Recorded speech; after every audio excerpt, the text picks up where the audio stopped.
తుపాకీ గొట్టం నుంచి వచ్చే బుల్లెట్ కంటే సముద్ర అలల మధ్య ఉండే ఈ సన్నని మార్గం ఇప్పుడు ప్రపంచాన్ని ఎక్కువగా భయపెడుతోంది. అది కేవలం నీటి దారి కాదు, ప్రపంచ దేశాల ఊపిరితిత్తులకు వెళ్లే ఆక్సిజన్ గొట్టం. ఆ గొట్టాన్ని నలిపేస్తే గెలుపెవరిది, ఓటమి ఎవరిది? భూమిపై యుద్ధం మొదలైతే సరిహద్దులు మారతాయి, కానీ ఈ జలసంధిలో యుద్ధం మొదలైతే ప్రపంచ తలరాత మారుతుంది. ట్యాంకర్ల రాకపోకలు ఆగిపోతే అగ్రరాజ్యాల అహంకారం అణిగిపోవాల్సిందేనా? ఒక సన్నని సముద్ర మార్గం చుట్టూ ఇరాన్ అల్లిన వ్యూహం ఏంటి? అమెరికాను ఉక్కిరిబిక్కిరి చేస్తోన్న హర్ముజ్ ఫజిల్ ఇదే. హర్ముజ్ జలసంధి వేదికగా మొదలైన ఈ వాటర్ వార్ అసలు కథ ఏంటి?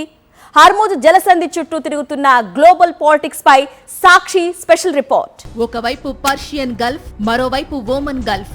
ఈ రెండింటినీ కలిపే ఒకే ఒక్క సన్నని మార్గం హర్ముజ్ జలసంధి. కేవలం 33 కిలోమీటర్ల వెడల్పు ఉండే ఈ జలసంధి ఇప్పుడు ప్రపంచ యుద్ధ గమనాన్ని నిర్ణయించబోతోంది. ప్రపంచ వ్యాప్తంగా సరఫరా అయ్యే ముడి చమురులో 20% కేవలం ఈ మార్గం ద్వారానే వెళుతుంది.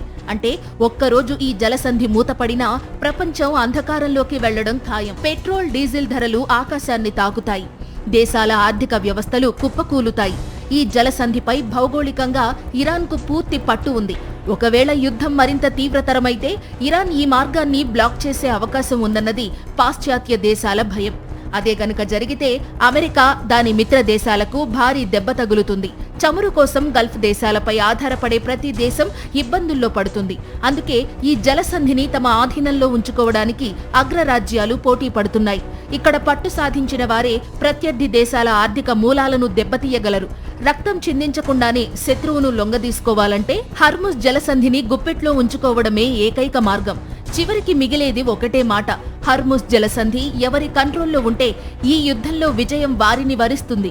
ఇది కేవలం భూభాగం కోసం జరుగుతున్న పోరాటం కాదు, ప్రపంచ ఇంధన సామ్రాజ్యంపై ఆధిపత్యం కోసం జరుగుతున్న సమరం.